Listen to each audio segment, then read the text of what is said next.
Hello and welcome to APTN National News Weekend. I'm Sav Jonesa. A new report on policing in the city of Thunder Bay came out Thursday. Its authors are a 9-member panel formed to provide advice on how to address ongoing policing issues in the city. The report acknowledged there's a profound lack of trust in the community with its police service. In particular, First Nations communities want meaningful change to be delivered immediately. The 200-page report is called Building Trust Through Bold Action. Some of its recommendations include having the Chief of Police eliminate barriers to anti-racism measures, to have culturally appropriate services and relations with local and remote Indigenous peoples and communities. It also suggested the recruitment and promotion of more Indigenous and racialized minorities in the service. For more about the findings of the Thunder Bay panel, Dennis spoke earlier in the week with our Truth and Politics panel. Carrie Benjo is a journalist and editor of the Eagle Feather News, and Nigon Sinclair is a columnist at the Winnipeg Free Press and professor at University of Manitoba. Carrie, Nigon, thanks for being with us. Carrie, let's start with you. There's been a lot of focus on the Thunder Bay Police and anti-Indigenous racism there for many years now. What does this report do to address the situation?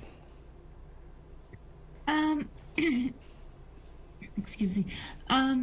Reading through the report, I didn't have much time to read it, but it was really triggering to just know the amount of, just to understand a bit of the experience of the Indigenous people in Thunder Bay. And I do think that this report is addressing some of those concerns. Some very meaningful changes are being proposed.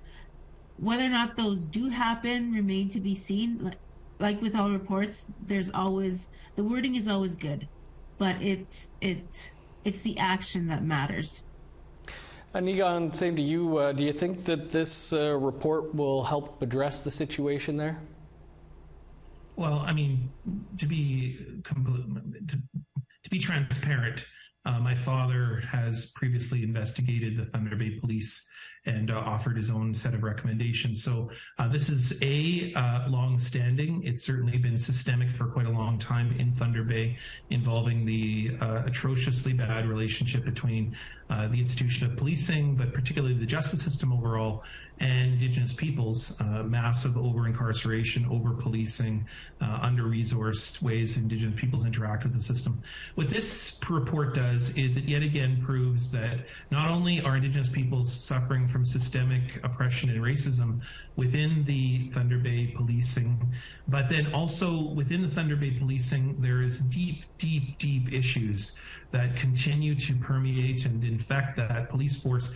And while I'm encouraged by some of the recent hires that take place within Thunder Bay, it's a cautious optimism, because for the most part, this is not about bringing in one person or two people. This is about realizing that there are ways in which the Thunder Bay police officers have resulted in the deaths of people, the ongoing oppression and over-incarceration of peoples.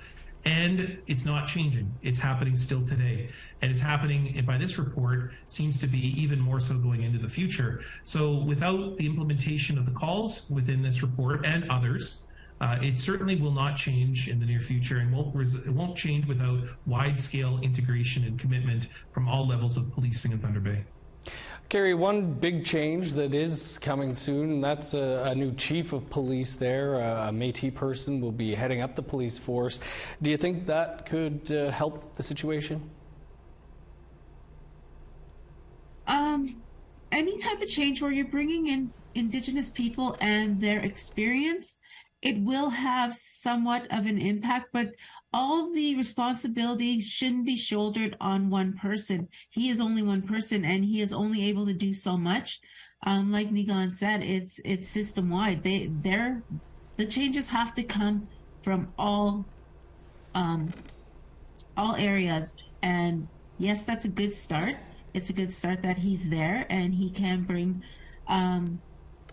his experience and his knowledge to the job, but once again, he's just one person. Nigan, as you point out, your father wrote a report here. This report makes mention of 550 previous recommendations that have had no meaningful implementation. How hopeful do you think the Indigenous community of Thunder Bay should be that any of these will be implemented?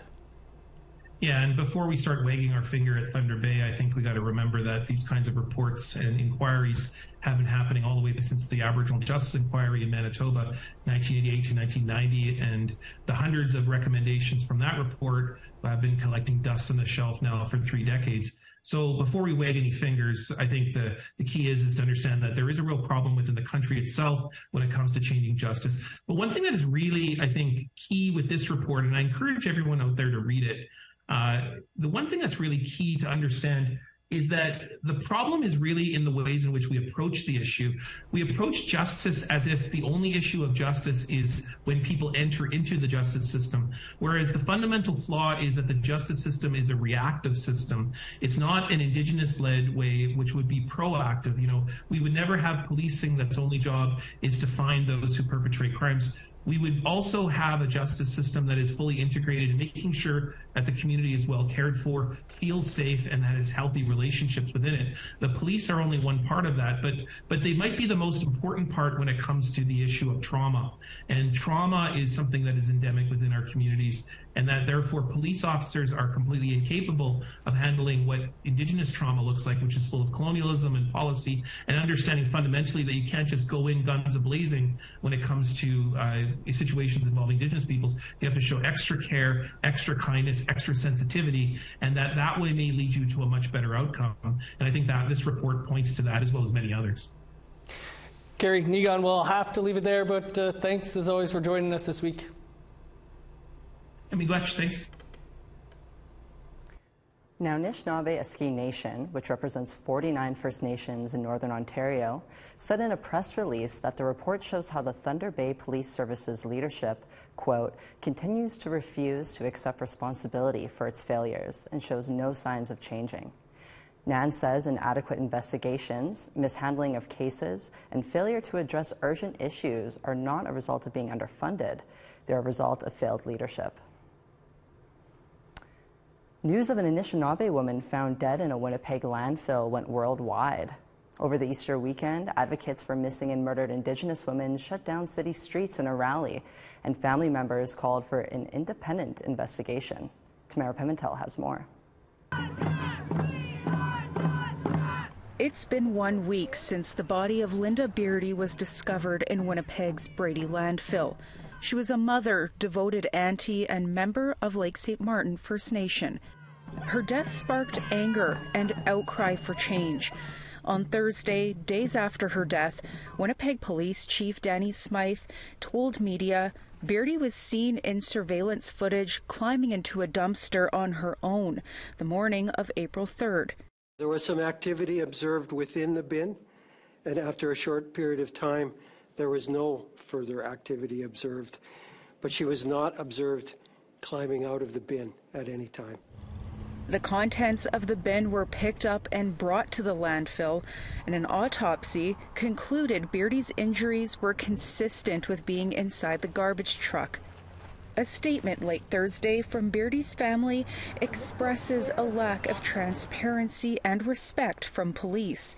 It states the family felt intimidated and wants to see her death investigated as a homicide.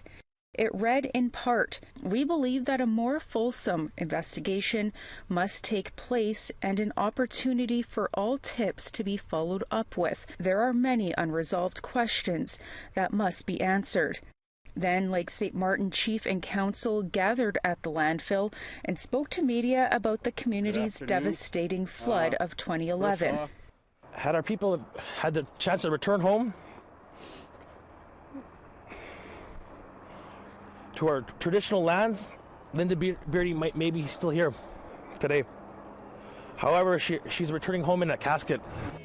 But according to another statement from Beardy's family, she grew up in Winnipeg, where she received her elementary, junior high, and high school education. We're here to protect the family. That's what we're here to do. Then on Good Friday, hundreds took to the streets to peacefully protest. That protest ended in the vandalism of the Winnipeg police station. Back at the landfill, an encampment that began in December 18th still remains. Though it opened today, some are calling for a permanent closure. We're going to remain here. We're going to start a sacred fire, and we're going to burn it until they close this dump. Tamara Pimentel, APTN National News, Winnipeg. Okay, we're going to take a quick break now, but stick around. There's more to come.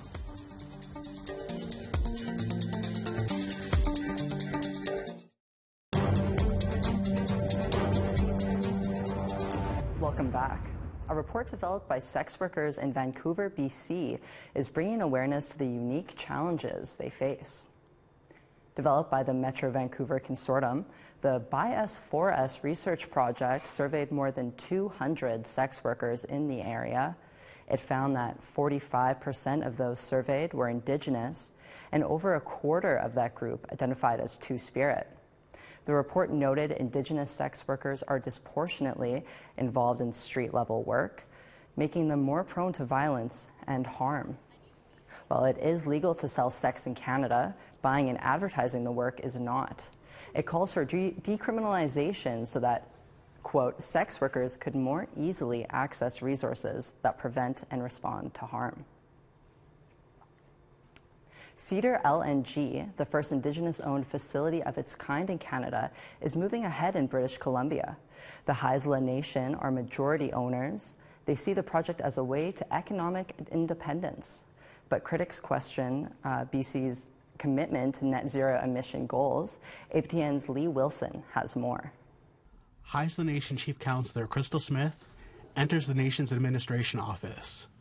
Last month, BC issued an environmental assessment certificate for Cedar LNG. The federal government also approved the project. The project is a Haisla majority-owned, floating $2.4 billion liquefied natural gas facility and export terminal that will be located on the Douglas Channel in northern BC. And it is definitely an amplified feeling being a part of a project that is majority owned by our people. So it is definitely an exciting opportunity to witness and to have been a part of. At a press conference, the BC government said Cedar LNG will be the largest First Nation and majority-owned infrastructure project in Canada. BC Premier David Eby said it would be one of the lowest emitting facilities in the world. The Haisla Nation have been working on the project for more than a decade. The Haisla partnered with Pembina Pipeline Corporation. The Cedar LNG board decisions are guided by the nation. We chose lesser environmental impacts over economies. So essentially the technology that the project is going to be run on, e-drive, which is powered from the grid, from hydro, and also air cooling versus water cooling, which are minimized impacts. However, cost a little bit more for the technology. The project will receive natural gas from northeastern BC through the controversial Coastal GasLink project. A portion of the pipeline is contested by Wet'suwet'en hereditary chiefs. BC Hydro Grid will power the project with renewable electricity. Cedar LNG will create 500 jobs during construction and 100 permanent jobs when completed. It will have the capacity to export 3 million tons per year to Asian markets. We think about the jobs that are going to be provided, but the revenues also provide social programs and services, not just for Haisla, but for the region. And we're definitely proud to be able to have the opportunity to contribute to those social projects. Environmental groups and some Indigenous leaders, such as the Union of BC Indian Chiefs, were critical of BC granting approval. Grand Chief Stuart Phillip believes there is no way the province meets net zero carbon emission goals. We know that it's going to make it virtually impossible for BC to meet its targets on greenhouse gas emissions. And the most destructive thing about that particular project is the fracking. There's no such thing as natural gas, there's only fracked gas. and it's incredibly destructive to the environment. Chief Smith believes Cedar LNG and LNG Canada are part of global solutions, citing the government's strict environmental guidelines. BC and Canada have the most strict environmental processes. We believe that we're providing the most environmentally sound products to the rest of the world that aren't provided this type of energy. We still have parts of the world that are burning coal, that are higher emitting. The Cedar LNG facility has jumped a major hurdle, but still has obstacles to move forward, including securing more funding. Lee Wilson, APTN National News, Kitimat Village. The government of the Northwest Territories says meeting the housing needs of communities is bigger than any one organization. But while partnerships take time to form, those in need of housing say their needs are put on the back burner. Our reporter, Charlotte Mort Jacobs, explains. For Angela Zoe, every spring thaw means buckets of water from a leaky roof.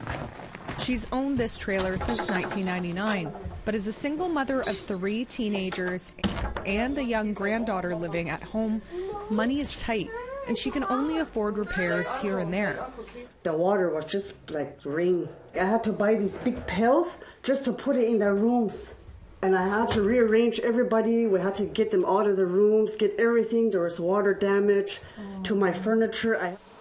Zoe lives in the 5,000-person Cleachon-Dene community of Béchacon, an hour's drive west of Yellowknife. And I have to watch my paycheck because at this time I couldn't do my power bill or my water bill. Okay, this right here too, this just started last year, this one. Zoe says she was denied financial support for repairs from her local housing authority in March 2022. So she applied to Jordan's Principle, a federally funded program that helps to ensure the health, social, and educational needs of Indigenous children. They'll have their own privacy, you know, and they'll feel comfortable. And doors, I need doors in my house. I have no rooms. Like, we all have to sleep literally on there, you know, because my whole roof was leaking. Zoe says her application described how poor housing conditions and overcrowding negatively impacted her children.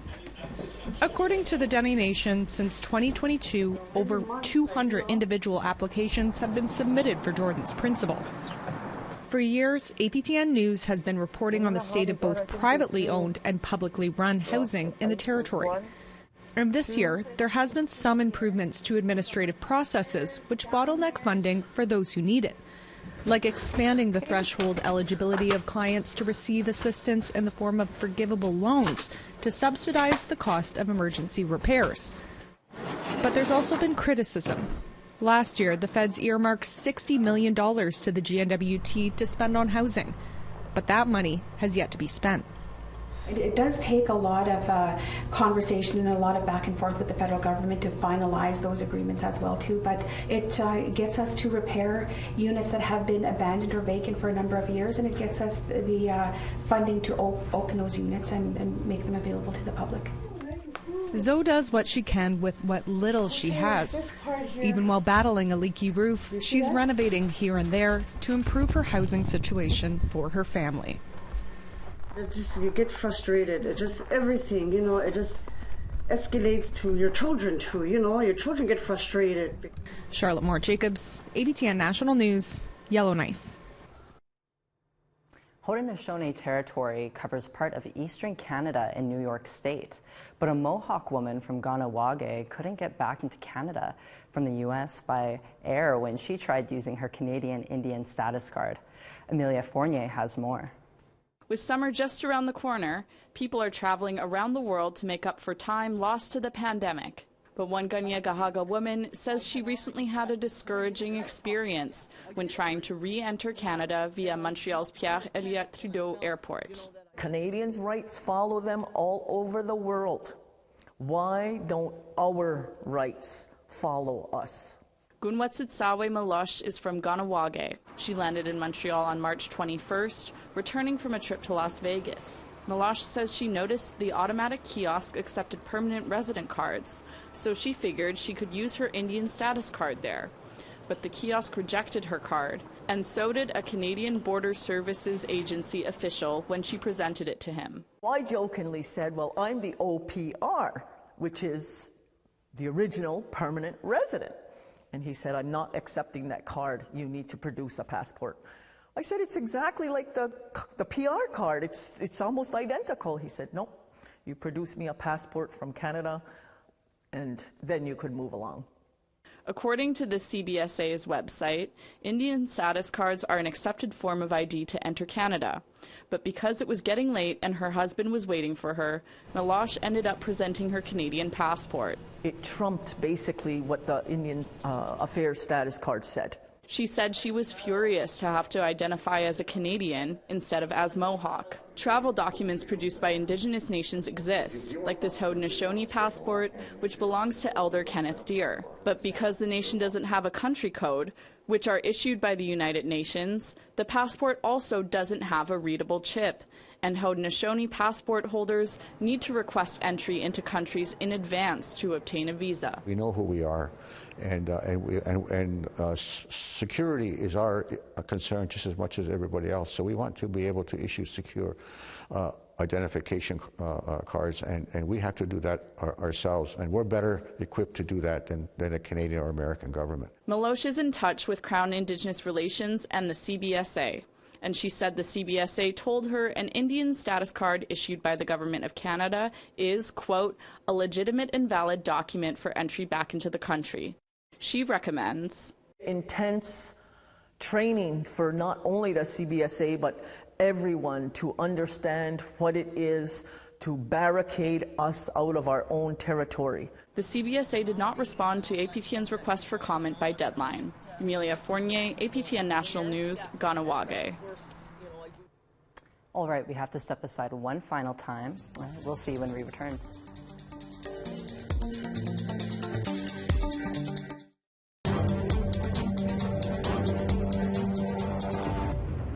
The 2023 Canadian Screen Awards for News and Documentaries were announced Tuesday night in Toronto. Among the winners, 2 members of APTN's Investigates crew. Here's Annette Francis. Kenneth Jackson and Colin Crozer took home an award for Best News or Information Program for In Plain Sight. Are they being human trafficked versus are they being sexually assaulted? The Investigates episode reveals the sex trade playing out in the streets of the city of Kenora when the sun goes down. Let's welcome to the stage Buffy St. Marie.